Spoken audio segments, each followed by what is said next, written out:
Foul. 2 balls and a strike to count on Taylor. Reyes fires, swinging a drive, deep left field. This is one back. Walk him off. Chris Taylor.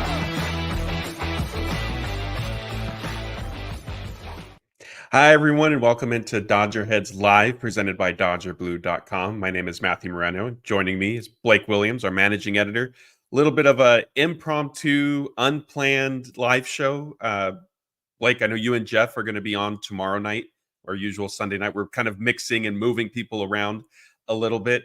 This one wasn't on the calendar, but the Dodgers are obviously playing a big series out in Arizona. A lot of excitement and reasons to discuss tonight's game, and so we're going with it. The people asked for us to come on tonight, and of course, we appreciate all the support we get with these, and so we want to try to definitely deliver. But Blake, bigger than maybe the Dodgers getting another win is, Kenny's asking, no hat, Hawaiian Kira, where's the hat? No bucket hat from Christopher. Blake, are you're letting the people down a little bit? I saw someone said I got a haircut too, but no, it's still pretty long back there. I just took a quick shower, so my hair's wet and didn't want to put a hat on. So, yeah. There we go. No yeah, hat a little bit of a different look. Yeah, I didn't get to pre-cool my office down, so came in and it's like 85 in here right now. Yeah, that's rough. Well, Blake, make sure we're going to have to keep an eye on him, make sure he stays hydrated and cool as we do this. We want to thank everybody who's joining us tonight. YouTube, Facebook, Twitter. The chat was going off and running as soon as we put the live stream up, and we were kind of getting our notes and stuff together. Blake, so let's just jump right into it. The Dodgers started the game off. Shohei Ohtani, as he pursues 50-50, hits a leadoff home run. That was good to see. The series opener, he had a double in his first at bat, so it's been nice to see him sort of kind of light the spark for the Dodgers, if you will. Then Mookie follows that with a home run. Freddie Freeman then follows that with a home run. If you were expecting every Dodgers hitter to finish with a home run tonight, unfortunately, that didn't end up happening. But the back-to-back-to-back homers to start a game set a franchise record. How important has it been? As great as, the franchise record and doing stuff like that, how important is it from the Dodgers standpoint, and especially factoring everything in going into tonight with the pitching staff and the bullpen to really, and I know that it ended up being a little bit of a moot point, but to jump ahead that quickly? It was important for them, especially with how worked the bullpen has been over the last few days. They were kind of relying on Gavin Stone to give you at least 5 tonight, and you were ideally hoping for more than that. But of course, he got off to a slow start. So they got 5 from him and took that as they needed. But yeah, getting off to a hot start there for the offense, it usually helps the pitcher settle in and build some confidence. Today was definitely an outlier I called it a hitter's duel over this weekend with both those 2 games there. So, it was great to see the offense get off to that hot start. It ended up winning them the game, essentially, with how everything else turned out. They needed that. If they didn't get that, we might have seen the Diamondbacks come out there and have that 4-run first inning, and then it really just kind of deflate the Dodgers overall, and then the game probably looks a lot different at the end here. So, yeah, getting off to that start there, the 16th time in history they went back-to-back-to-back for the Dodgers, and it was the first time that both teams hit a leadoff homer in the same game since 2023, when Mookie Betts did it along with Jorge Soler again in the Miami Marlins Dodger game. So, yeah, a lot of fun moments tonight in that game. Yeah, and I think we'd be remiss. The Corbin Carroll's home run was an inside the park, which that alone is rare. So for him to combine, to hit a leadoff home run the way Shohei did, that's not common, as you just laid out for us. And yeah, for it to be an inside the parker, I know Kevin Kiermaier gave it his best effort out there, and then that big wall in Chase Field. And you and I, we went out there for the NLDS last year, not to rehash that by any means, but just, do you remember, did that stick out to you as much as maybe you thought it would? Like the wall there? Yeah. That when you're inside that stadium, it feels huge because there is the roof over it and the wall's so big. Like Dodger Stadium, when you're outdoors, it feels like a baseball stadium. But when you're in Chase Field there, it's very it's big, but also constricting when you're in it. It feels like you're in a giant warehouse. It's a weird feeling if you haven't been there before. Yeah, it's definitely kind of odd. And we'll leave it at that. We don't need to keep going further down the rabbit hole of our trip to Arizona. Back to this one tonight. Gavin Stone did struggle in the first inning. I saw it on Twitter. I've seen a little bit in the chat, a lot of criticism for him. And look, I get it. I mean, you don't want to see, the team gives you a 3-0 lead right off the bat. You don't want to squander that immediately in the bottom half of that same inning. I think the Diamondbacks do deserve some credit. Like, they've been playing extremely well since the All-Star break. Them and the Padres went into tonight with the 2 best records in the second half. The 3rd best record belonged to the Dodgers, which is how they've been able to still maintain their lead in the NL West that they now have opened up. And we're going to get into kind of the, some of the division talk and all that. What do you think about Gavin Stone? It's tonight, just like, I know you and I typically tend to be in lockstep of, look, like, pitchers aren't always going to be perfect. And yes, this is a big series, a big game. You want, Kershaw to pitch well, and he's like a little bit of a different situation because there's an injury. And Gavin Stone, there was pressure on him going into tonight. Like, the Dodgers really had no bullpen to speak of, even with Ben. Is the last name Casparius? Yeah, Casparius. I always feel like I'm going to mess it up. And Brent Honeywell joining the team. It was basically them two and Evan Phillips. Like, probably Evan Phillips was more of like, yes, if a win is there, they're going to use him, but they probably ideally would have preferred to just run away with a big lead. But with Gavin Stone, like, what do you make of this start tonight? I feel like it was a little bit of what we saw in his slump there, but also the way he was able to settle in and not let it spiral too much out of control was really encouraging. After that first inning, if you told me Gavin Stone was going to go 3 innings and allow 6 or 7 runs or something, like, I think that was a real possibility there. So he came back and gave them 4 more innings after that. He allowed the homer there. I think it was the 3rd inning. But overall, like, it could have been worse. You want to see him do better, but like you said, pitchers aren't always going to be perfect, especially, like, they're not an ace. You're not expecting Gavin Stone to go out there and be prime Kershaw every single time out. He's going to have some times where he just doesn't have it for whatever reason, but he was still able to settle in and keep the Dodgers in the game. And that is something we talked about a lot too, with how their starting pitching is right now. You don't need them to go be fantastic every time out. You just need to give the Dodgers a chance to win the game with their offense. And that is essentially what he ended up doing there. So it didn't start out great, but he did kind of get back on track, and that was good to see. Yeah, I generally agree with you, but I will say tonight, Gavin Stone sort of needed to give them 8 pretty spectacular innings just because of the bullpen. But yes, hey, they got the win. That's true. That's true. To your point, yes, like, it's right now, it's kind of a little bit of just survive in advance, if you will, if you're the Dodgers. And real quick, we do have a couple super chats. Jeff, I apologize for not seeing this one early. He's saying Tommy 2 runs. That, of course, is referencing Tommy Edmonds' line drive in the box score that broke the tie in the 9th inning, I think, right? It wasn't, in the 9th, top of the 9th with that clutch hit. We have another super chat from Tim. Tim, you've been in here with us the past few nights. We appreciate that. I'm seeing a lot of our regulars in here. We appreciate everybody. A reminder, if you are on YouTube, please hit the subscribe button and the like button. Please subscribe to the channel, hit the like button on this video. And also, if you're listening to us on podcasts, we appreciate you guys as well. You can definitely subscribe, rate, and review there. Tim says that Dodgers are up to a 6-game lead now in the division, and that is a good segue for the question I want to ask you, and we'll ask the chat that's in here with us tonight. We went into this wraparound series, the NL West race. It's been going on the entire second half. It's 3 teams. Dodgers are losing ground. The Padres and Diamondbacks are on fire. And I kept pushing back and saying, look, like, credit to the Diamondbacks and Padres for playing well. But the Dodgers also had not lost their division lead during this time. Yes, it got down to, I think 2 games at one point, but they remained in first place in the NL West. Right now, as Tim reminded us, it's now 6 games. The Padres lost today. Diamondbacks have now lost 2 in a row to the Dodgers. We're heading it tomorrow's September. 1 month left in the regular season. Is this still a division race, or are the Dodgers starting to, kind of create that separation and run away with it again? I wouldn't fully rule out that the race isn't over. I mean, there's a lot of baseball left, and we've seen crazy things happen, but I would say it's like a 98% chance that the Dodgers have the division pretty much wrapped up at this point. I mean, if the Diamondbacks come back and win the next 2, then we're still talking about like where they were going into the series. So give me a 3-game in this series, and then we can talk about that, leave with 5 games ahead. But Yeah, it's getting close to the point where it's pretty much wrapped up and over. Fangraph says the Dodgers had a 95% chance to win the division, 92% chance to win the bye, 100% chance to make the playoffs. So either way, whatever happens, the Dodgers are in a pretty good spot here moving forward.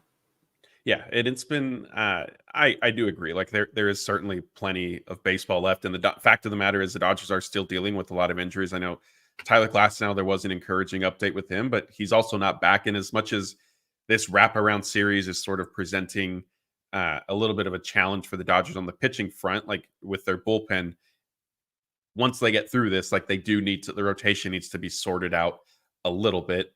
I did see. Let me see. There's a good comment. Yeah, Christopher says it's not an NL West race anymore. It's a race for the top 2 seeds, Brewers, Phillies, and Dodgers, to see who can stay at the top and get the bye. I mean, I'm really confident in, Anthony. If you guys were on our live show last night with Jeff, Anthony, and myself, Anthony doubled down and is standing by the Dodgers winning the division by at least 5 games. I'm inching closer to that side. I think the Dodgers will end up leaving this series at Chase Field, probably taking 3 out of 4. And of course, now that I've verbalized that and said it, then, that's not necessarily going to be what happens. And everybody can call me the jinx. I'm also fairly confident the Dodgers are going to end up staying in the top 2 in the National League. I think so. I think what happened was, and we kind of talked about this at the time, when the Dodgers were losing ground in the NL West, it was when they were on their cold streak and the Diamondbacks and Padres were playing the best baseball they're going to play all year. But neither of those things were sustainable throughout the entire rest of the season. We knew at some point the Diamondbacks and the Padres would both go on a cold stretch. Looks like the Padres have kind of gotten to that point already. And maybe the Dodgers are what sets the Diamondbacks onto that cold streak. And we knew when the Dodgers start to get healthy, they're going to go on a pretty significant run there and start to win a lot more. So I do agree with that sentiment that it's probably going to be the Dodgers and whoever else at the top 2 seeds battling it out there more than a divisional race. And also, I saw someone asked earlier what the magic number is for the Dodgers. It is at 20 now. And that's for the division? Yeah. Okay. Yeah. So, I mean, yeah, little by little, I mean, that number is going to keep shrinking. And I think, another thing that's important too for the Dodgers to at least take one of the next 2 games is to clinch the season series with the Diamondbacks, just, on the potential that there ends up being some sort of tie with them atop the NL West. The Dodgers would hold the tiebreaker in that regard. Looking at the Diamondbacks schedule, they're going to get a little bit of a break because they're playing the Giants after wrapping up with the Dodgers. But then they have 3 games with the Astros, but then 2 with the Rangers, and then 3 with the Brewers. So that takes you through September 15th. So we could be sitting here, basically 2 weeks from now, and we're kind of looking at the NL West has arguably been decided, depending on how the Diamondbacks fare, and obviously the Dodgers as well. Yeah, for sure. I mean, we're getting to that point where it's time to start counting down the magic number here soon. And 20 over, 30 something games left. It's a pretty significant thing for the Diamondbacks to end up overtaking them in. So we'll see. The Dodgers are in a really good spot, and that's kind of all you can ask for at this point. It'd be nice if the Diamondbacks and Padres didn't go on those crazy runs where they just won a ton, but that's the situation we're in. It would have been nice if the Dodgers didn't have 1,000 injuries to their 26-man roster, but they're still in a good spot overall, and I think we can all kind of relax a little more after those few weeks of maybe a little panic. Yeah, I mean, look, if the Dodgers had stayed healthy, and if the Diamondbacks and Padres hadn't played out of their minds, like you said, like the magic number's 12 right now, and we're sitting here, looking at another season of the Dodgers are running away with the NL West. What's going to be interesting is to see how big the lead potentially gets and how quickly it possibly gets there, because a lot of the talk over the past few weeks have been, well, maybe it'll be good for the Dodgers to play, to be in this tight race, wire to wire type thing, instead of being able to sort of rest on their laurels. I didn't necessarily always subscribe to that theory. I thought that, sure, in some sense, I think a 4 to 5 game lead is fine. I don't think there was really much to gain from it getting to 3 games, 2 games, a game and a half, all that stuff, because you're having to, as Dave Roberts would say, redline guys at that point, which is that ultimately the best approach when then you need to sprint in October? Yeah, it's hard to say. There's no real studies or data to back up what the best way of going it is. I mean, the Astros have kind of run away with the division every year in the AL West, and they seem to do pretty well in the playoffs. And then you see some teams have tight playoff races to get in, and they end up losing in the first round. So you never really know how it goes. At the end of the day, it's really just up to your players performing in October, and kind of throw out the regular season and forget everything that happens, because as we've seen in the past, it doesn't have much correlation to the postseason. And you just have to go out there and play well, and that's all it's going to come down to in the postseason. Yeah. We have another super chat. This one's from Jeffrey. Thank you for this. And this is going to be a lively discussion. He's saying, not sure about that Kike pinch hit for Muncy. You've been manning our Twitter account for games more times than not throughout the season. So that was you. You were dealing with a lot of the anger from the fan base. So go ahead and kind of verbalize how you saw Dave Roberts just making that decision. Well, everyone likes to call me a shill for defending Dave Roberts and being like a credentialed media who doesn't want to lose his press pass or anything. But I'll throw out, like, I criticized Roberts a lot last year in the playoffs. I said they should fire him after that. So, like, I'm not scared to speak out against Dave Roberts or anything. But I do think there's situations where his moves are defensible, and sometimes you don't have to go and just complain about the manager when the players have to get the job done too. In that situation, I pulled up the stats, and Muncy hasn't hit lefties at all for the last 2 years. He's like a 140 hitter across the 2-year span. So, like, I get it. I don't think I would have personally taken out Muncy in that situation there. But with the way Kike has been hitting, how he's historically hit lefties, and a spot to really break the game open there, like, it's defensible. You can argue either way for or against it, but it's not like he was just sending out Kike there to make some move for no reason. There was logic behind it, even if you don't agree with it. Like, you can disagree with the move and still say, like, yes, it makes sense on the surface. It's just not what I would have done in that spot, which totally fair. And if Muncy came up and struck out on 3 pitches because he doesn't hit lefties, like, everyone would have complained that, oh, you knew Muncy can't hit lefties. Why didn't you go to Kike sitting on the bench? So it's just one of those things where it's kind of a no-win situation for the manager. I saw Anthony was arguing that point on Twitter a bit.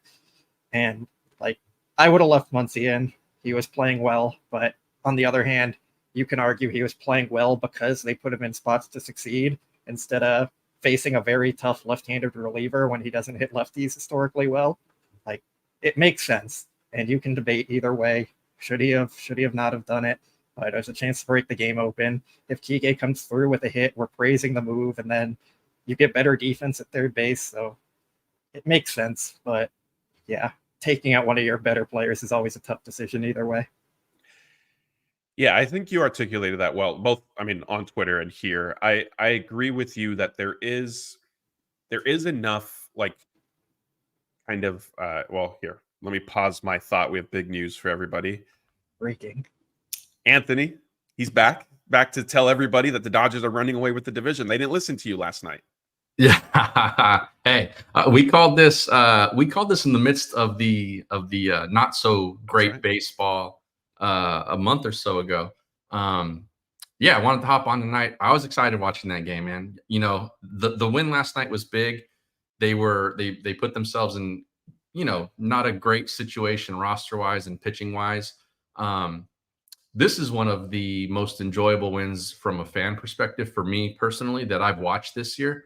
I thought, you know, we talked about it a little bit last night, Matt, but sort of really showing that fight and kind of, you know, having that dog in them and being able to start grinding out wins. I mean, it helps when you're putting up 6, 7, 10 runs a game, right? Like, I mean, you know, but the fact they weren't doing that before.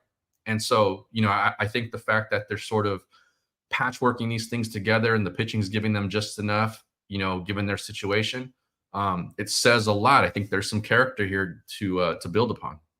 Yeah, I was getting ready to share my thoughts about Kike pinch hitting for Muncy. As you see this super chat from Jeffrey, Blake had just finished kind of explaining explaining his stance, which Anthony and I know you saw on Twitter and you chimed in.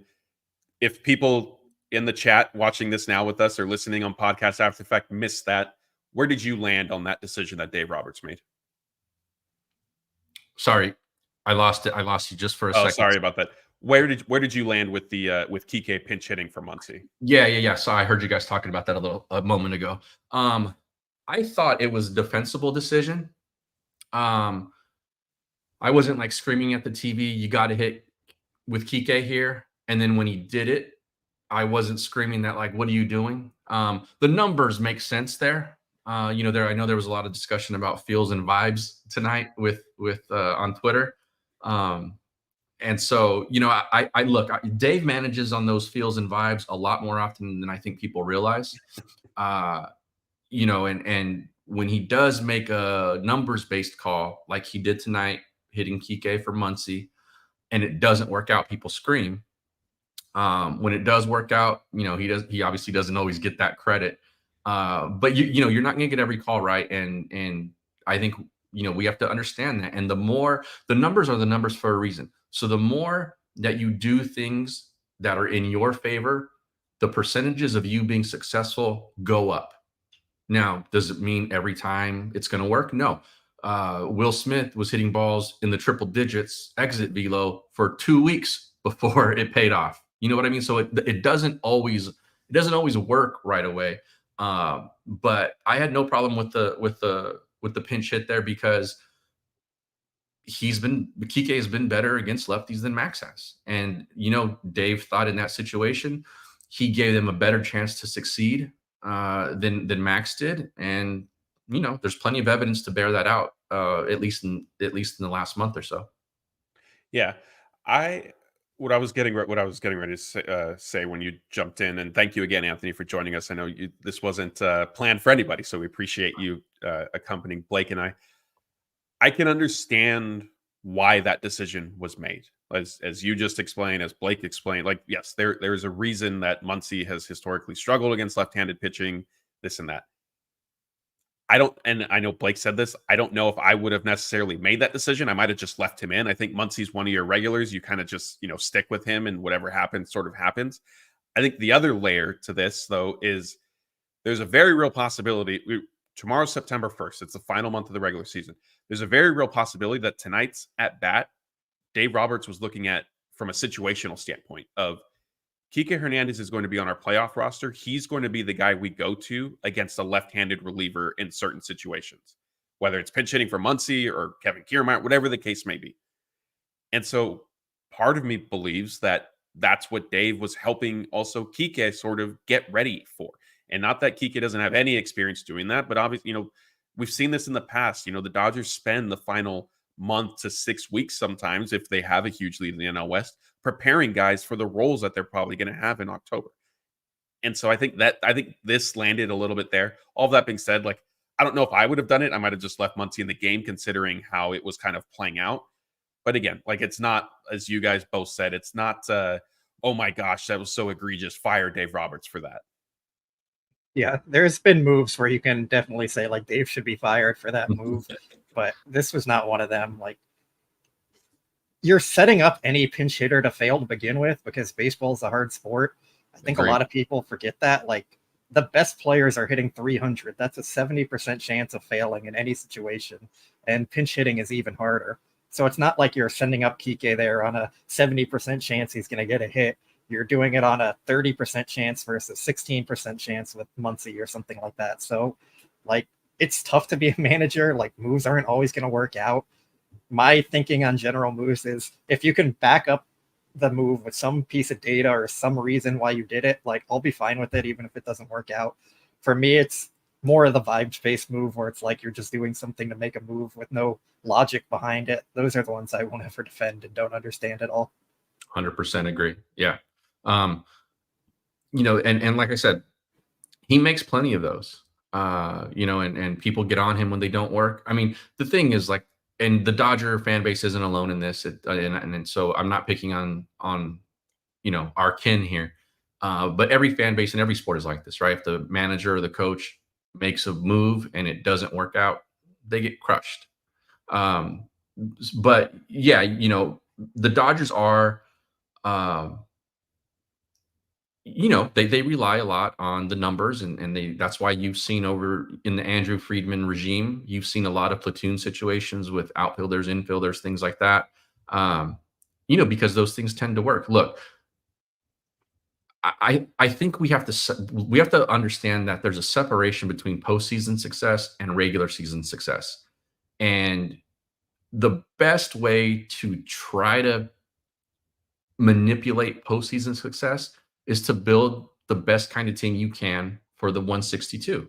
And the Dodgers have consistently done that. They've been, I think, the winningest team in baseball in, the last, however many years, 6, 7, 8, 9, 10 years, something like that. Like it goes back a ways with this regime and with this ownership group. But baseball's postseason is the biggest crapshoot of any professional sport, maybe in the world. Definitely in North America when you look at the winners and losers in the playoffs.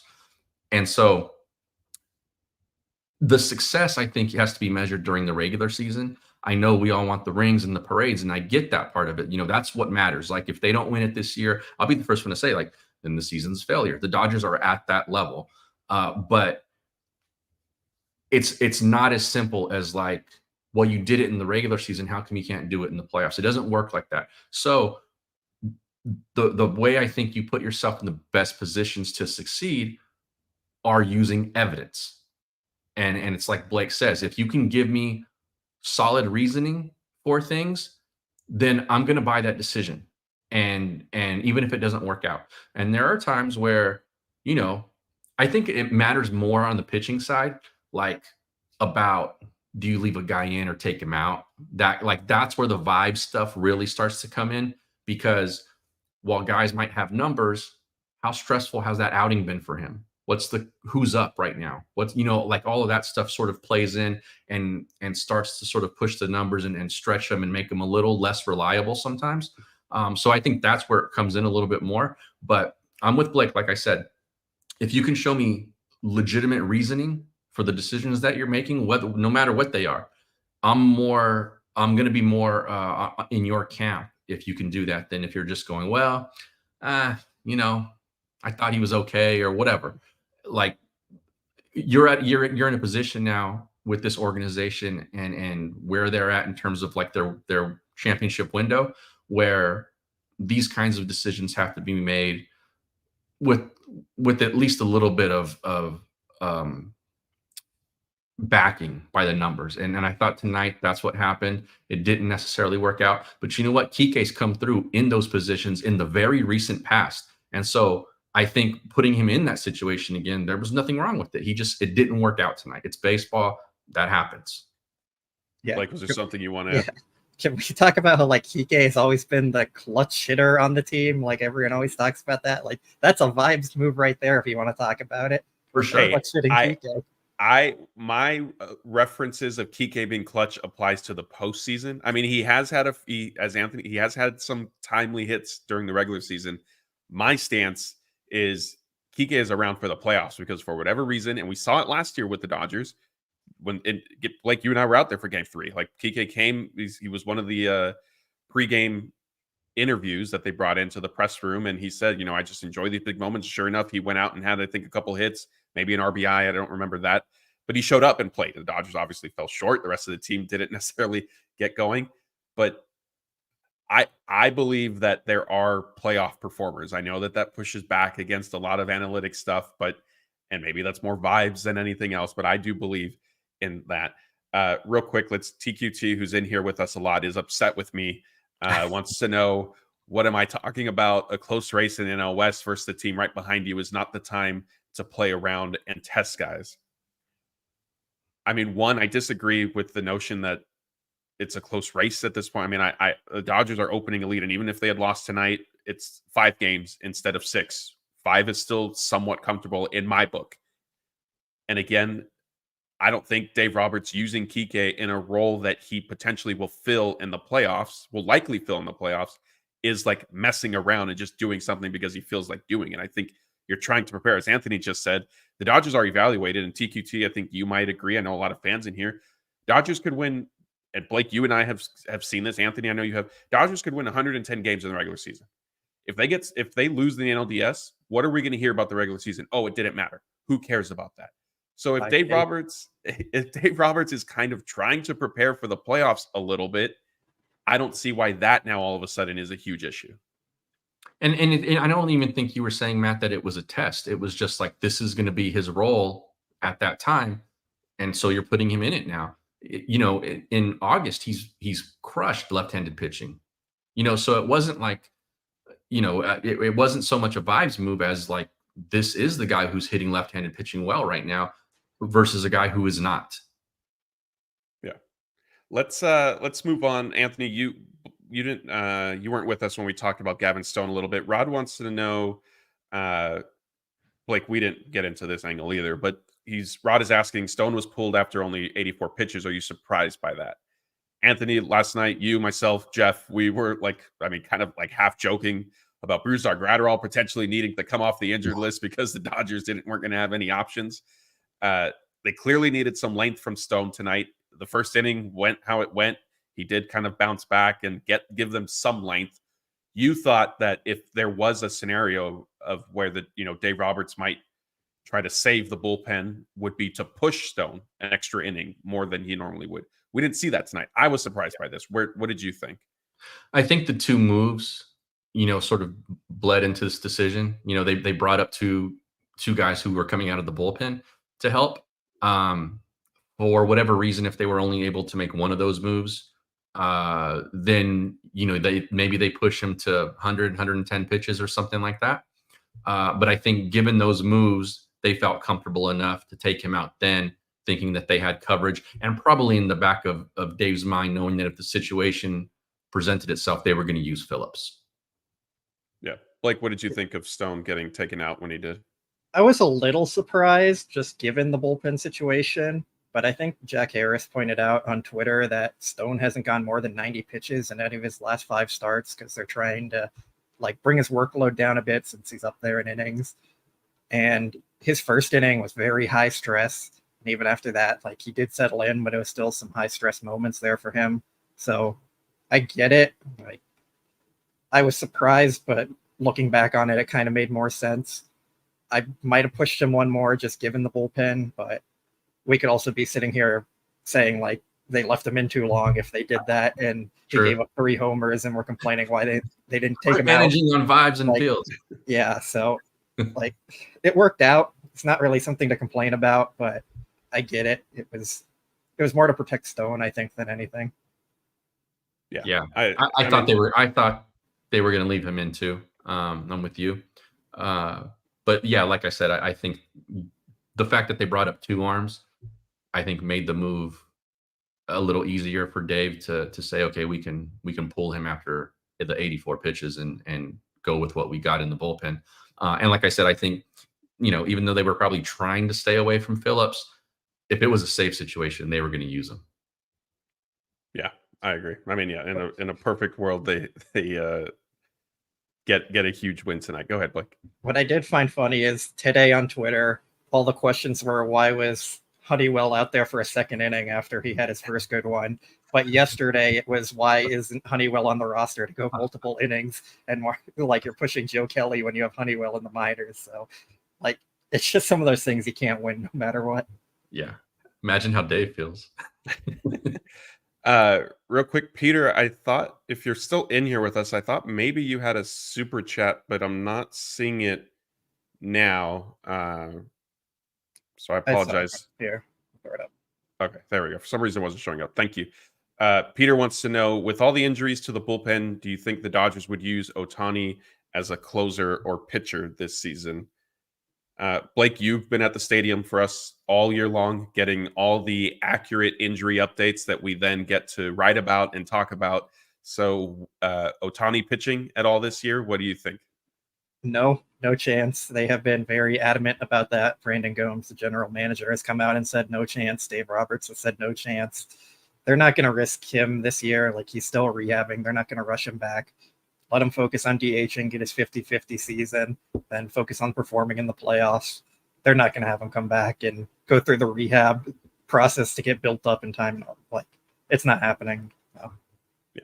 And Peter, we appreciate the super chat and the thought. I get why people want to see Ohtani on the mound, but not only is he not pitching, but I think even, the possibility of coming back as a closer, that's even less of a likelihood, right? You're not going to have your $700 million man accelerate his timeline to not only A, pitch, but B, kind of let it eat, as a closer and dial up the velocity when he's just not ready yet. Right. Sorry, Anthony. I was kind of I was terrible. Yeah. I was stuck in between asking you a question and then saying my thought. But I mean, yeah, you don't see, especially as a closer, right? Like, there's no way that would happen. No, not at all. Not at all. I think the only reason why this is a question is because we're getting public updates of his progress in the rehabilitation process. But no, they've got too much invested in this guy, and he's too valuable to them. I think we're going to understand that next year when he does pitch, how valuable he is on the mound, and you're not risking him having any kind of injury and setting 2025 back by trying to force him into 2024. And also, I think I think they should not need him. Yeah, that's a great point. We have another super chat from Godfrey, who's been a new regular for us. I think he said his sister-in-law or somebody turned him on to our show, and now he's been a consistent viewer, so we appreciate that. He says, I hope the team can carry this energy into the playoffs, and I feel the attitude seems good right now. Love it. Blake, Scott last season started the gritty Dodgers, and I've sort of been texting you guys, joking around that, hey, we might need to bring that back. Anthony has alluded to the team having a little bit of that edge to them this season. Are you seeing that the way Godfrey is? I think so. I think them just being healthy is kind of the main thing here. It's hard to build momentum and be that gritty club when you're running out Kike before glasses, Kevin Biggio, Austin Barnes, James Outman. Pick your player who is batting under 200 for half the season. But now that they're actually healthy and the team's all together, pretty much aside from the pitching side of things, where it's still kind of a disaster, the offense looks good and they're playing with confidence. They're being aggressive when they need to. They're working counts still, despite being aggressive at the same time. So it's hard to want anything more from what the Dodgers are doing offensively right now, and it's really showing up. Anthony, is there one? I mean, is it easy to just say a big difference, and why fans might be feeling this way is because of Ohtani's presence and, as Blake mentioned, being healthy as well? Is that too easy? Is it just the overall lineup depth, or is there somebody else that maybe you think is kind of the impetus behind the team having this sort of edge to them? I think not relying on guys who you did not consider everyday players coming into the season helps. Rojas has continued to play well, and he's turned himself into an everyday kind of guy. So him excluded a bit, but like, remember, this is how we thought of this team like in April and May. You know what I mean? And then they just got crushed by injuries on both sides of the roster. So I think it's just a matter of like, this is probably who they always would have been if they were healthy. Like if this team was even relatively healthy, like, because they haven't even been that. If they were just relatively healthy, they're coasting at this point, and they're probably up double-digit games in this division, even with the hot stretches from Arizona and San Diego, because they've been hot themselves. It's just been overshadowed by those two other teams. So yeah, I think that for them, this is sustainable. Like, this is, I think, who we expected them to be. This is who they were early in the season before, they got hit by that injury wave that seems to have never stopped, really. But the offense is healthy for the most part now. And I think, while the pitching struggles, they're able to mask that because that offense is so deep. And that was a storyline coming into the season. How do you get this team out on a consistent basis before they score 6 or 7 runs on you? Yeah. And I would even argue that this is potentially even the floor. If Glasnow was around, if one of Glasnow or Yamamoto was around, like, things could look even better for the team than it sort of does right now.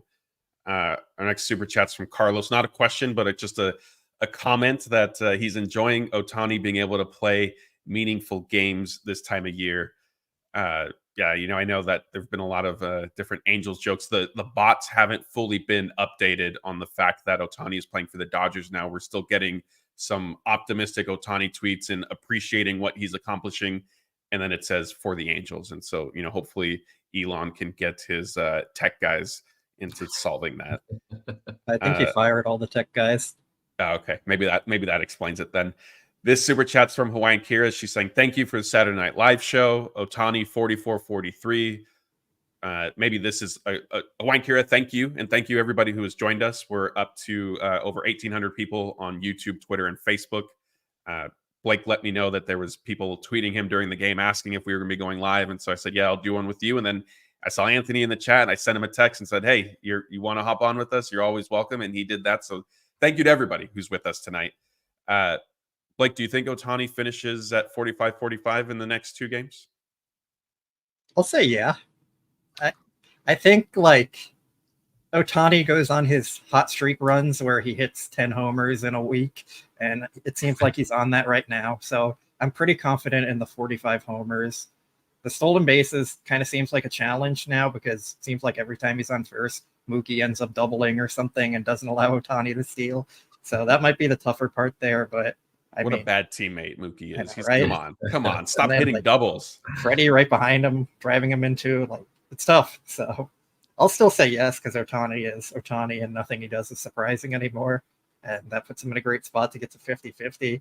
I think he's really focused on getting to 50-50, even though he'll never say it.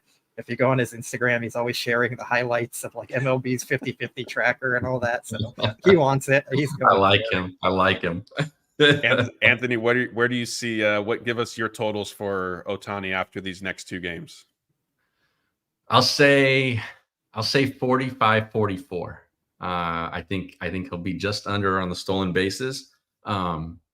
But last week, I guess it was last Friday, Jeff and I did the show, and I think he homered that. Oh, I think that was the Grand Slam game to go 40-40. I think that was that. So then we were doing hypotheticals, and I said, there's a week left to go in August. If he can get out of August, let's say with 43 homers, I think that was my number. Yeah. I was like, I'm going to become a real strong believer in 50-50. He's got 44 with, and we're at the end of August. So he bested that by 1. I'm a believer. I think he absolutely can do it. I said before, like, if the Dodgers do end up running away with the division, I wonder how that works out. They're going to give him the at-bats to do it. And they'll give him the green lights to do it if he's close. But I don't know about 45-45 at the end of this series, like I said, but I think he's on his way. I think it happens. And if it happens, I know sometimes our media brethren, Blake, try to like create storylines and narratives where maybe they don't so much exist. If he gets 50-50, just shut the talk down. Like, give him the trophy. He's the guy. Like, that's a historic kind of season. That really does matter. Like, I know, we talked about the Triple Crown before and how it's lost some of the luster just because of the other numbers that are important in baseball now.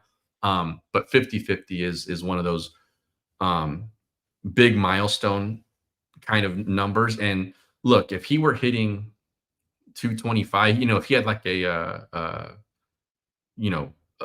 50 home run, like 220 batting average kind of season, or if he stole 50 bases, but he had been thrown out 18 times, like we can have a different conversation there because, maybe he's actually hurting the team with his stolen base attempt, like all of that kind of stuff, right? That's not the case with him. I think if he gets there, shut the conversation down. Yeah. I go ahead, Blake. I think we can already shut it down, going to be honest. Like, I think he got there when he got 40-40. 6th player. I would like to think so too, Blake, but I still see the columns being written about Francisco Lindor and what if Ozuna gets New York media, like they're in their own universe there. Yeah, but you know what though, so, and I know this from like the days when I had regular votes. There is a big team bias amongst the middle America. So basically anything east of California and anything west of New York, of like, they're looking for reasons to not give certain guys awards if they play for one of those organizations. Like, that's a real thing. Like, those guys have to win things far and away. Like 2011, the guys couldn't wait to vote for Ryan Braun because he played for the Milwaukee Brewers. And I was right off the Brewers beat at that time, and I was a national guy now. And I was talking to guys all over the place, and they were like, I could just see how that vote was going to go. And so, and sure enough, it did. But I think that while we think that it should have been shut down at 40-40, I'm with you. I'm seeing those stories written, and I think that the voting is going to be a lot closer probably than we think, and probably than we should if he doesn't get to 50-50. You're talking about big city versus big city, though. It's not like Lindor's in Cincinnati or something. So yeah, but no, the that's Dodgers, no, for sure, that's true. Which then though might mean even if he Marte isn't having the better season, those votes get put on him. also the Dodgers are small market compared to Steve Cohen. They don't have that budget. The big market Mets. The Dodgers are just trying to stay afloat here and keep things alive in the division. Yeah. Let's move on to go ahead. Last thing. Otani's getting $2 million this year. What's That's Lindor at, like 34 or something like that? That's true. Yeah, that's true. Best Yeah, the value in sports. This super chat's from Rod. Blake, I know this is you have a not so popular explanation and stance on the Dodgers leaving a lot of men on base. Rod wants to know if that is a problem. They do leave a lot of men on base, but that is also because they get a lot of men on base. The teams that leave the most hitters on base are also the ones with the highest on-base percentage, and the teams that score the most runs. You need to get guys on base to score runs, and since you fail more often than not in baseball, when you get a lot of guys on, you're going to leave a lot of guys on. So it's not a problem. It's a good thing. You don't think of it as a good thing, but it is a good thing. So Dodgers are it's a problem when they go 0 for 15 and leave a bunch of guys on base with runners in scoring position, but usually they're going to go 5 for 15, and you still leave a lot of guys on base, but you're also scoring a lot of runs. Yeah, I said this last Friday when Jeff and I were having the same conversation, and I said, look, they have as many opportunities as almost anybody in baseball, and I think he looked it up, and at that time, I want to say they were like 4th in opportunities with runners in scoring position or something like that. So yeah, you become the victim of your own success in terms of like what that stat looks like for you. But the more opportunities you create, the more runs you're going to score. And there's a reason why they're still one of the best offenses in baseball. It's also not necessarily that telling of a stat in terms of like success necessarily. Like if you just look at where the number is at, that's one of those that can be sort of misleading. So yeah, Blake's totally right. Like they leave guys on base because they're constantly getting guys on base. So, Anthony, I'll come back to you. And I know this might not be an easy question to answer, but is help then, Rod and other people who might be concerned about these stats, what should maybe they then be looking at instead, or, focusing on more so than just how many guys the Dodgers are leaving on base? How many guys they're getting in. Okay. So just flat out runs scored then as a collective team. Yeah, I mean, there's other. I mean, you can look at weighted runs created and OPS pluses and all of that kind of stuff. Like those are telling. But like when we're strictly talking about run production and like, if you go, let's say you go 3 for 12 on a night, and it's let's say in those 3 at bats you score 5 runs. Those 5 runs are higher than baseball's average of runs scored per game. You've done a pretty good job, but the average on that night isn't going to look great. And let's say because you only went 3 for 12, you might have left 7 guys on at some point. And maybe they win that game 5-2 or 7-2, something like that. So are they cashing? How many of those opportunities are they actually cashing in? I think is important to look at, because if you just look at LOB and what they went with runners in scoring position, that can be misleading. Like you said, if they go 0 for 11, that's not great, right? Yeah. But if, like I said, if they're going 3 for 12 or something like that, you look at the raw average, it's under 300. But like I said, they may have gotten some runs across the board there that won the game.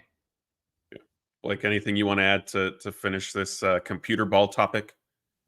I think we covered it all pretty well. Like getting guys on base is a good thing, and you're going to leave guys on base because the best hitters are hitting 300, and that's 70% chance of failure. So you're going to leave a lot of guys on. Yeah.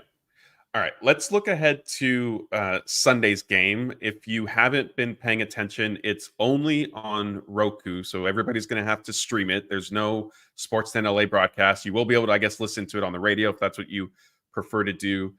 Jose Mota is going to be part of the broadcast team, and then it's Steve. I don't want to butcher his last name. Bartholomew, the Diamondbacks play-by-play guy. Do either one of you guys capable of pronouncing it? I don't even know who it is. Okay, no worries. And Jody Jackson, the Diamondbacks reporter, is going to be on the broadcast. Blake is there. It's Roku now this season. It was Peacock before, right? Is there any sort of upside to MLB having these games on Sundays? Upside? I don't know. I think anytime you make fans download a new app or go somewhere else to watch a game, it's bad for fans. It's good for MLB's wallet, but you're hurting the fans in the process. I believe it's free on Roku, so that's a good thing. But you still have to go download an app, make an account, and do all that. So it's a barrier that a lot of people might not be able to get to or just know how to do. So it makes the game less accessible for fans, which is a downside. Which they clearly do not give a damn about, unfortunately. At least it's not blacked out. At least it's not blacked out. You know, with these situations, like, I really think that they should find a way. So, like, let's take this Roku game. If you have an MLB.TV account already, first of all, the blackout rules are just archaic and ridiculous. We don't need to go into those. But for like this situation, give Roku a slice of MLB TV, and then the customers who have MLB TV, allow them to watch the game through MLB TV. Don't make them go download a whole other thing, because Blake's right. You're just putting up another barrier for fans that you're trying to attract. And it's silly. It's short-term thinking, in my opinion. They got the check now, so this is how they're going to do it now, regardless of how this affects the fans.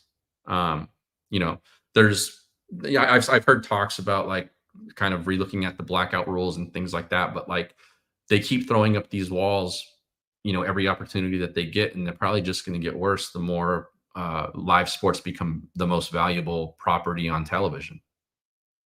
Yeah, and if that's a great point that you bring up in terms of live sports in general. We're seeing this with the NBA. They just negotiated a new kind of TV/streaming rights deal now, and you know, a legacy outlet like Turner, part of the Warner Brothers Discovery umbrella. They're not, I mean, I know Turner's trying to file a lawsuit and say that they have the rights to match Amazon's deal, and they did, and the NBA is not honoring it. I don't necessarily see that playing out too favorably for them, but we've seen the NBA split out kind of a separate streaming package for Amazon for Peacock, which, as I mentioned, as we kind of got into this, you know, Peacock did have the MLB contract, but MLB, Anthony, as you said, is looking to sort of get a little bit more, and the reports were that Peacock wasn't going to pony up, and Roku TV did. I think the one sort of positive with this, you know, MLB is streaming on Apple TV for Friday night games. They, like I mentioned, they've been on Peacock. The one positive with Roku that I will give MLB not benefit of the doubt, but I will give them some credit, is that it is going to be free.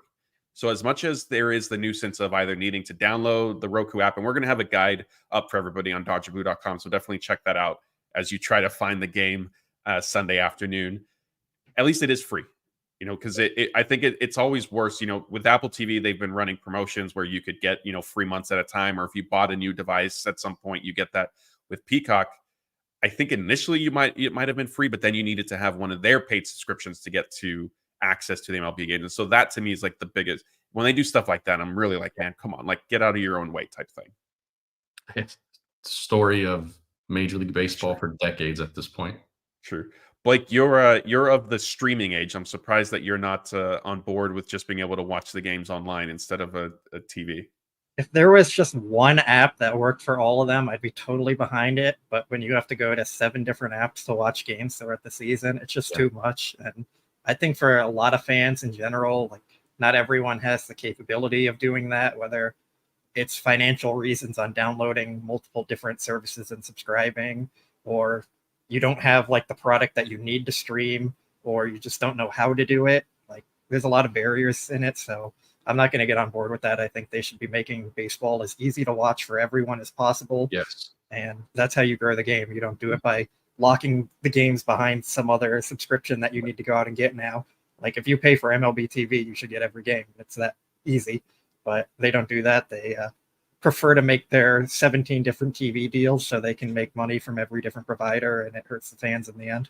Yeah, Blake. I think Blake hits the bottom line of this very well. Stop making it harder for your fans to get your product. Make it easier for them to get your product. Yeah, definitely. I mean, yeah, there's no argument for that other than, like we kind of alluded to. There's a monetary aspect from MLB standpoint that unfortunately gets, I think, prioritized a little bit more so than fan interest or keeping the fans kind of in mind. But hey, like I said, at least it's going to be free. I'm curious to see how the broadcast is going to be put together. I haven't seen any Roku games this year.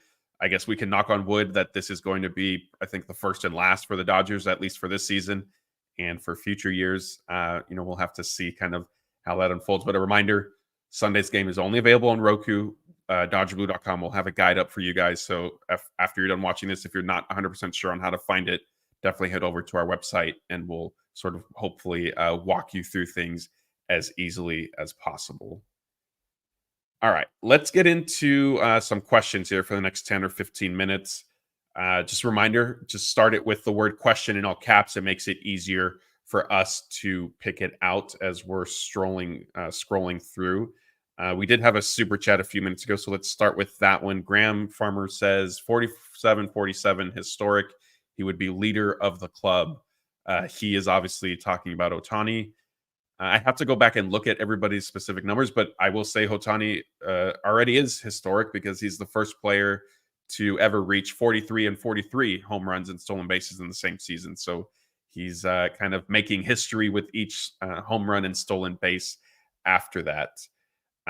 As we wait for some of the questions to pop in, I did see people asking earlier about the pitching plans for Sunday's game. It's probably going to be Justin Robleski, right, Blake? That's, I think, the read on things right now. Yeah, he was at the stadium today. I think Fabian Ardaya reported that, and they plan to activate him tomorrow. They'll get the extra position player and pitcher spot tomorrow for September 1st when rosters expand.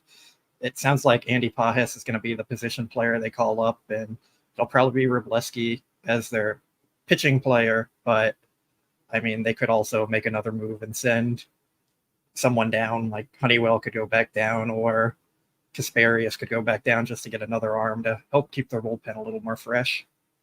Yeah. All right. Here we have some good questions tonight. Yang Yi says, which City Connect uniform is worse, the Diamondbacks or the Dodgers? So the Diamondbacks wore theirs. Were they in them tonight or just it was only last night? They've worn them both nights. Okay. So both nights, I was tuning in and out of the Dodger game, and a lot of college football for me today. It's a big Saturday in my household. I didn't pay too much attention to Diamondbacks uniforms. Anthony, where do you fall on these two comparisons? The Dodgers ones have this version of them have grown on me a little bit. They don't look so bad now to me. When they first came out, I really didn't like them. I thought the hats were okay, but I didn't really like the jerseys. They've grown on me a bit. I'm okay with them.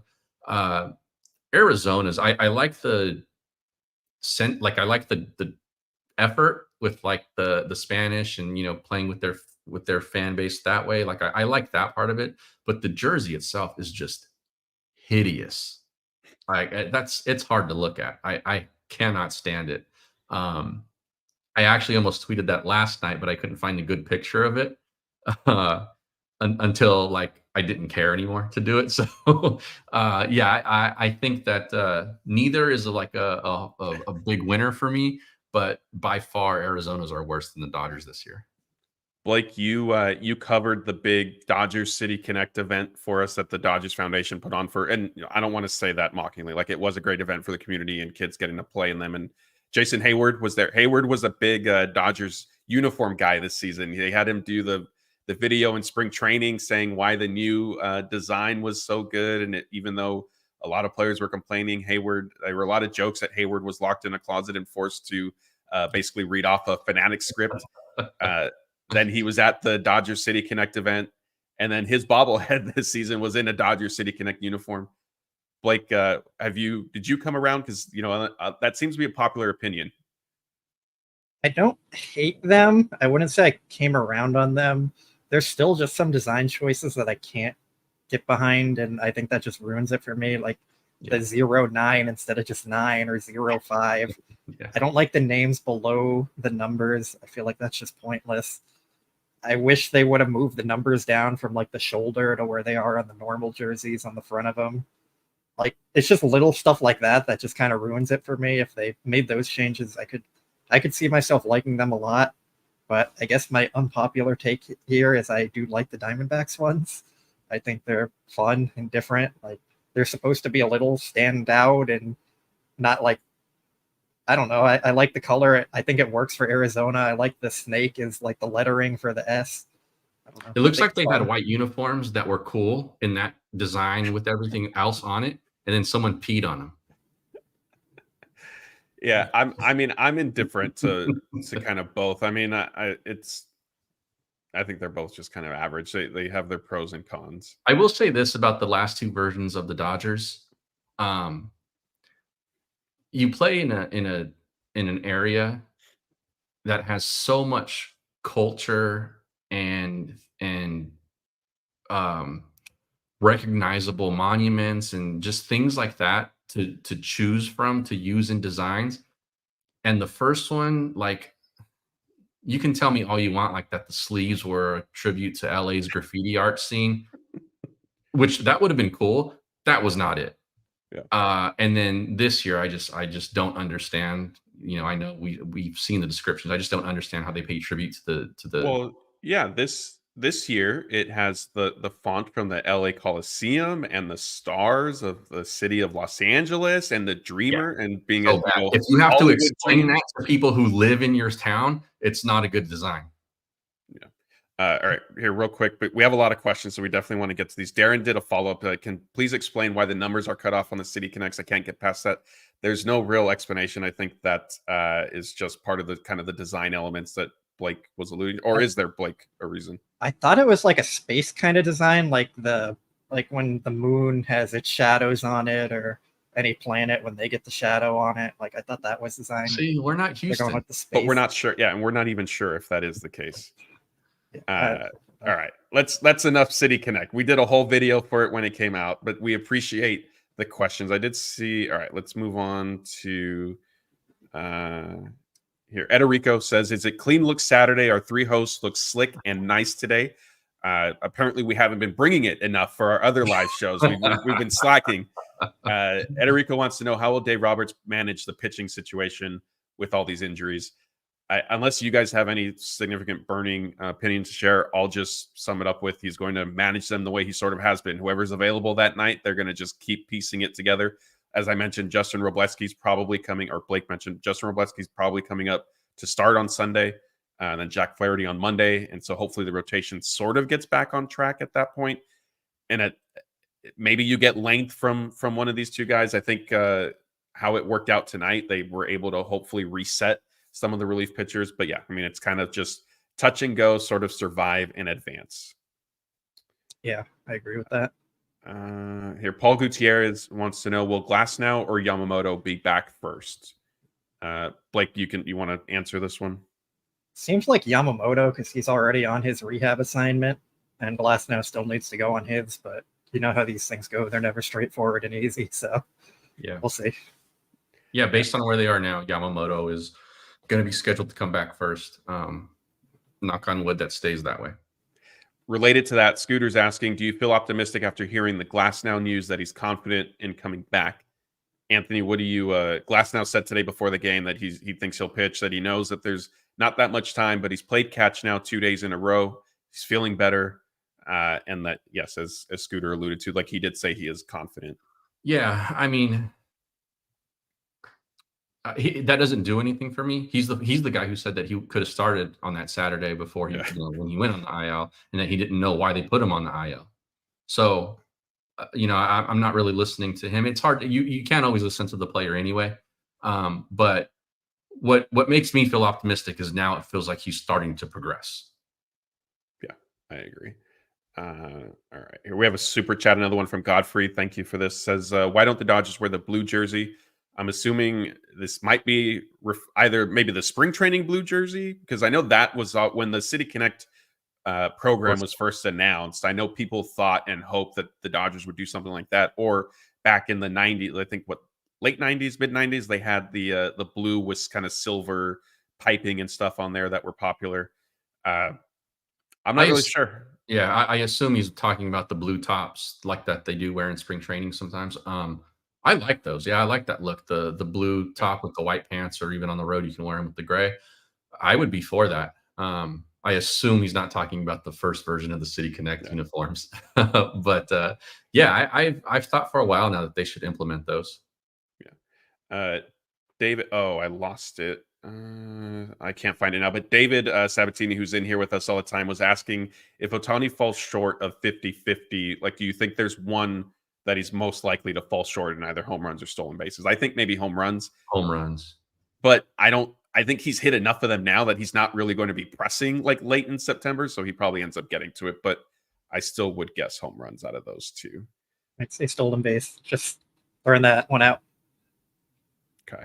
Christopher says, does moving Joe Kelly to the injured list mean that he'll most likely be left off the postseason roster? I'd imagine Gratterall takes his spot. Blake, I'm going to let you take this one because Anthony, Jeff, and I were peppered with Joe Kelly stuff last night, and so I don't know if people want to hear us rehash that. So you go ahead and answer this one.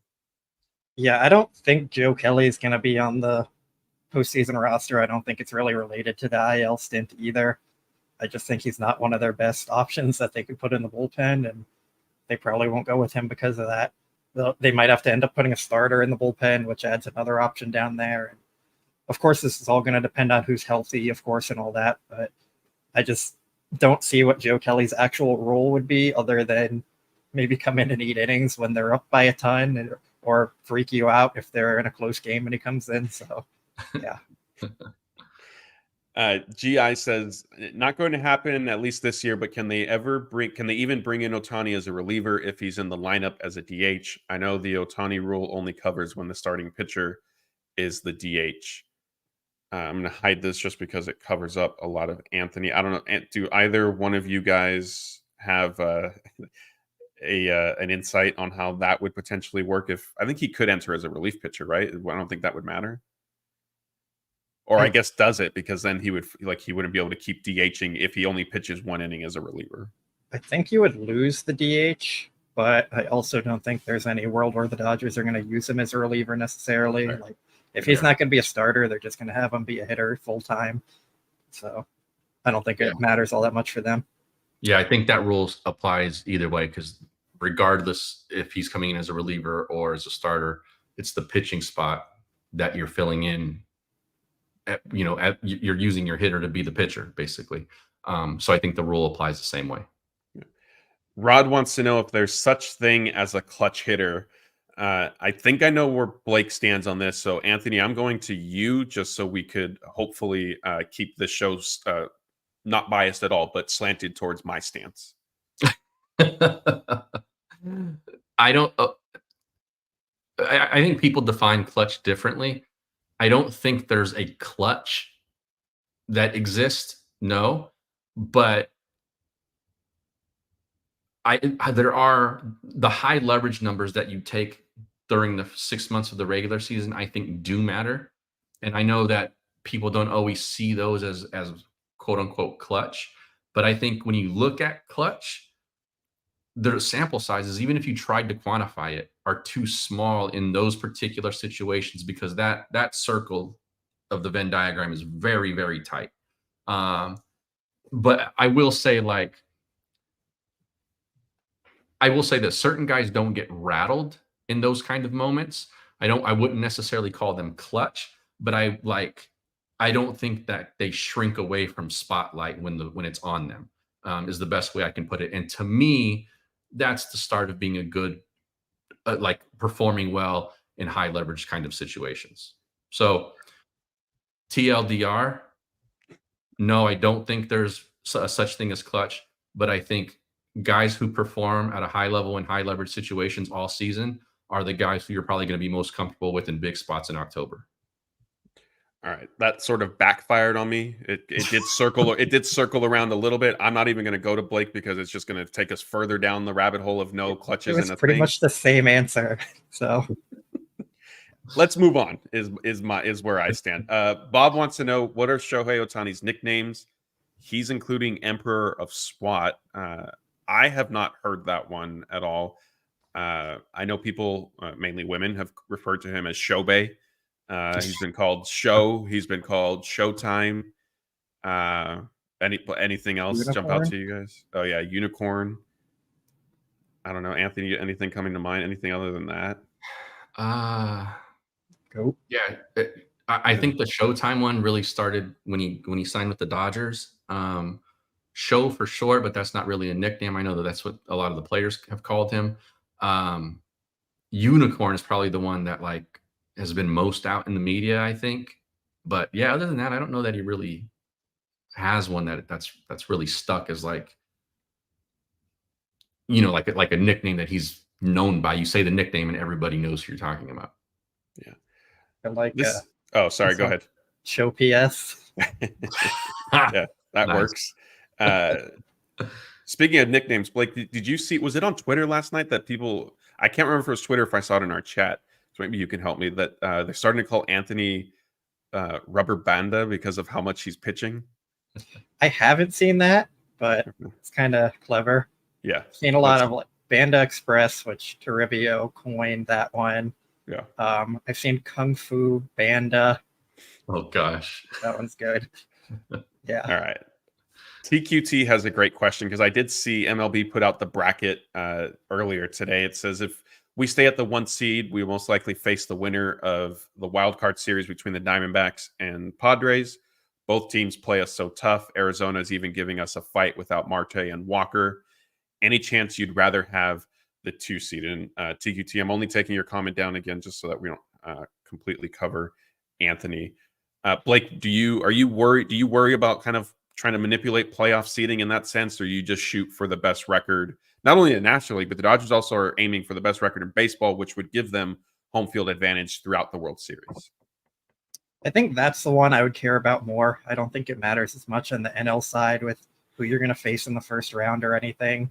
Seems like those kind of things always come back to bite you. Like, I think last year, pretty much everyone said, like, yeah, you got to go play the Diamondbacks. That's the ideal path. And then, of course, they lost. So it really just comes down to playing well. If the Dodgers play well in the playoffs, they're going to be better than any team they face. And if they don't play well, they don't show up, they're going to lose to probably any team they face. So I don't focus too much on who they're going to play or the standings or all that. It's just do the best you can in the regular season. Try and put your best roster together for the postseason, and then just go out there and play well, because that's all there is to it. Anthony, do you have a strong? You play for the number 1 seed, all the way through the playoffs. You play for that seed, and then you let the matchup fall where it may. I think if they're healthy and they play up, I don't even think they have to play their A+ game. I think if they play an A game throughout most of October, I personally think they're head and shoulders the best team in baseball when they can do that. And so it doesn't really matter who they play. Yeah. If they're not going to play that way, then they're probably not going to win it all anyway. Yeah, that's true. I think when I saw MLB put out the current like postseason bracket based on the standings right now, like I did think, oh man, like the NLDS is, and I'm going to use like air quotes for fun, because it'll be a matchup of either last year or the year before that for the Dodgers if things stay the way they are. All right, let's get to a few more here before we shut this off tonight. Let's answer this one a little bit quickly. David Herrera wants to know, do you think the Dodgers re-sign Teo and or Flaherty? Blake, what do you think? Yes, and I'll even lean to say both of them get re-signed. I think it would be surprising and might be slim odds, but I think both of them want to be Dodgers. They've both found success in LA, and the Dodgers do tend to reward players like that. I think with Teoscar getting the qualifying offer, pretty much a guarantee after the year, that's going to help his case to stay. And we've seen the Dodgers can never have enough starting pitching. So I think Flaherty, they try and work something out there, and I think he'll want to stay. Anthony, you see one or both of these guys coming back? Yeah, I think they make real runs at both guys. The better Teo plays, the more that price goes up. So like, it could become harder. But yeah, I think his relationship with Ohtani is going to be a help, I think. And he genuinely, look, I didn't watch him much in Toronto. So I don't know what that looked like, but he genuinely looks like he really likes being on this team. Yeah. I think that hopefully helps them. Not to say that he would give them a discount, but like maybe it's a situation where he takes any offer he gets or he's considering and brings it back to Andrew and says, here's the offer. Can you match this? And I'll come, that kind of situation. And I think, I think they go after Flaherty.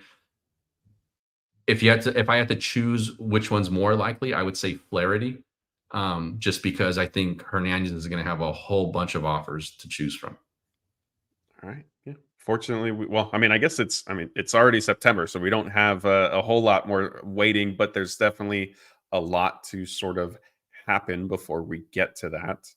All right. We have a couple more here that I think we'll end with, unless we get a few to kind of trickle in.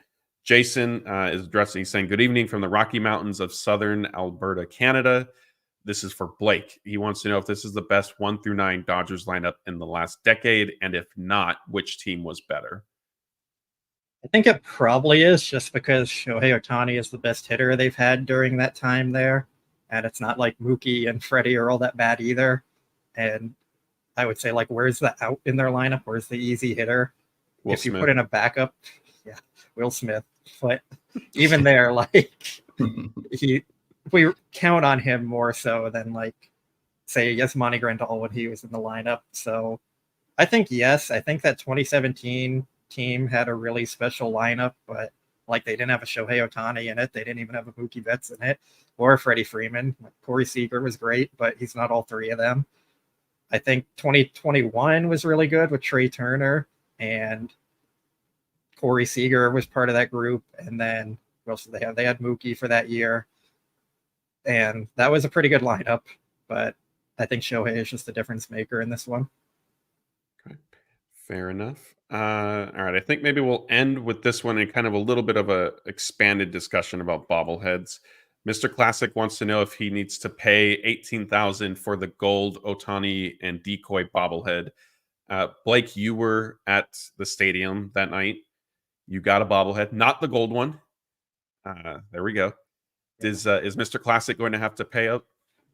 No, just pay me $10,000 and I'll spray paint this one and I'll send it out to you first class, 1-day shipping. We can get that worked out. So saving you $8,000 right there. What a nice guy. What a nice guy. That's why Blake is perfect in every sense of the word. Expanding on this a little bit, Anthony, Jeff and I did, and Scott was on with us, the night of Ohtani's bobblehead, and we were discussing, we were kind of ranking bobbleheads that the Dodgers have done this season, and ones that are still to come. Evan Phillips, Max Muncy, Clayton Kershaw, Teoscar Hernandez, they already had, Matt Kemp, Dusty Baker. I'm trying to kind of refresh your memory, because what I'm getting at is we ranked them. Jeff thought this Ohtani and decoy one was like 6th on his list. Like he was not impressed at all. Where do you land? I forget our Bob. I know Bob. You have a few bobbleheads. I know they're not necessarily your biggest. You're not a huge collector, right? I am not a huge collector. Most of the ones I have are the ones that I've tended to get as like media. But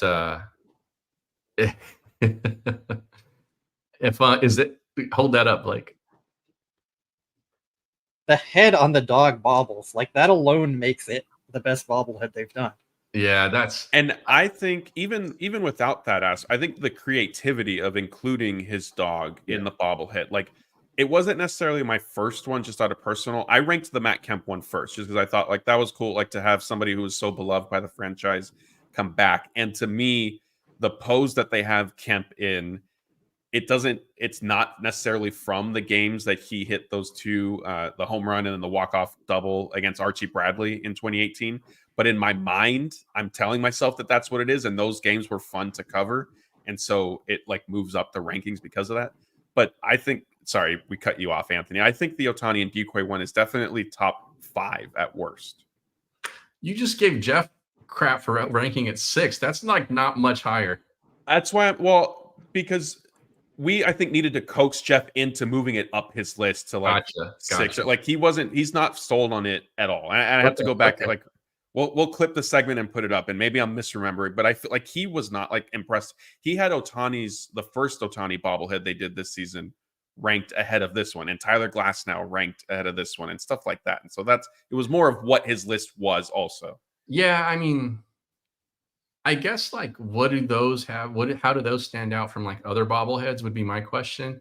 Like Blake said, the fact that Decoy's in this one and his head actually bobbles too is pretty cool. I like it. Like I think they did a good job with that one. Like I'll be honest, I don't pay much attention to him.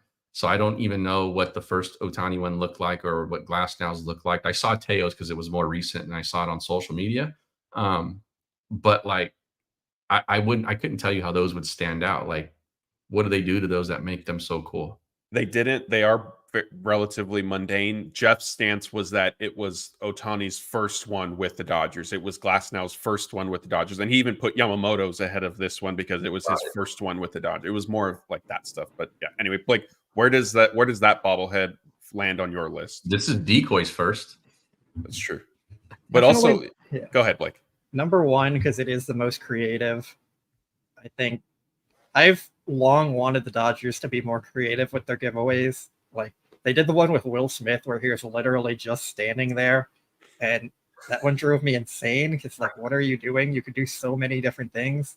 And if you look at other bobbleheads around the league, like I've collected bobbleheads for a while and other teams do really cool things and have all these different types. Like they do their Star Wars ones, they do their Marvel ones. The Dodgers never do any of that. So I think when they do get more creative, it is fun.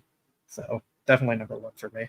I'm surprised you're ranking it first since you're the sole person responsible for Evan Phillips getting his first bobblehead. Yeah, I mean, it's a pretty generic one. It's cool. It's a cool story. One day I'll have to somehow get him to sign it. But I mean, the Ohtani one, like the value of it, the meeting behind it, the first pitch in connection with Decoy bringing it to him, like that was cool. That was very cool. Yeah. How long before we get a Decoy bobblehead, just Decoy on his own? Blake so Blake, share your idea because I know you text us and I agree with you. I see this coming. Foco doing one for the first pitch. I think that's going to happen at some point. Oh, nice. Wouldn't be surprising if the Dodgers do one because like it's a moneymaker. It's going to fill up the stadium. For sure. I could see it happening. Just Decoy first pitch moment one. No, you sold it short. You told us that it would be a set. It would make sure like Decoy doing the first pitch and then Ohtani like separate dates and then they connect. I did that one for the Ohtani 50-50, like one hitting a homer 50 behind it and then one stealing a base 50. So I mean that's right. 3 or 4 bobbleheads we've just set up for them next year. Plus his MVP one. So everybody that is in here tonight, when you see the bobblehead designs next year, remember that the Dodgers were clearly watching this show and decided, oh yeah, we need to put the 50-50 together and we need to do one for D because that'll absolutely be us. We deserve all the credit for that. There's no other explanation for it. All right, we have a final super chat for tonight or here. Well, Kenny wants to see Blake. He wants to see your bobblehead. Yes, it lights up. Blake is very proud of it. Great. Kenny, Blake, you just made Blake's night for asking him about it. All right, let's end with this. 300GJW says, good win. Who else was distracted by the guy that looked like Steve Garvey sitting behind the Dodger dugout? I didn't catch that, so I wasn't distracted. I don't know if either one of you were. I didn't notice it because I had it on the big iPad next to me because I, too, Matt, was watching some college football. So I didn't really notice that. Blake, did you happen to catch it? I did not catch it, and I don't think I would have cared all that much if I did, to be honest. Like, Steve Garvey was before my time, so, yeah. Yeah. Apologies, 300GJW, you're on your own there. I'm not seeing anybody in the chat saying they were distracted either. Here, Blake, we saw Bob at the NLDS last year in Arizona. He wants to know if he could get a bobblehead from you the next time you guys cross paths. Yeah, we could probably work something out. I'm sure I have a ton. I have one from every team, so it's kind of cool. Nice. Yeah. We'll do. I got some great Bob Nightingale on the road October road trip stories. Yeah, Bob, we'll do a bobblehead for a Dodger Heads appearance. There'll be a trade that can be what we set up. All right, I think that's going to do it tonight. I'm not seeing any more questions. Yeah, there's some Steve Garvey jokes floating around now, so that's our cue to end the stream. At this point, we want to thank everybody. This wasn't planned, but we had a huge crowd tonight. Obviously, it's been an exciting series for the Dodgers so far. As I predicted last night, as with Jeff and Anthony, the Dodgers are getting close to sweeping. They're one step closer now to sweeping this series. The plan for Sunday night, Jeff and Blake will be on. I think you guys are doing 7 or 7:10, right around that time. Yeah. And then Anthony and I will be on with you guys Monday night to recap the wraparound series. A reminder that it is ending on Monday. There'll be the 4th game. It's another afternoon game out at Chase Field. But Anthony and I will be on, I think at 7 is our plan as well. Hotel Wi-Fi withstanding. If it's not me, then we'll figure out some contingent plans for you guys. But again, thank you for joining us tonight. That's Blake. That's Anthony. I'm Matthew, and we will see you next time.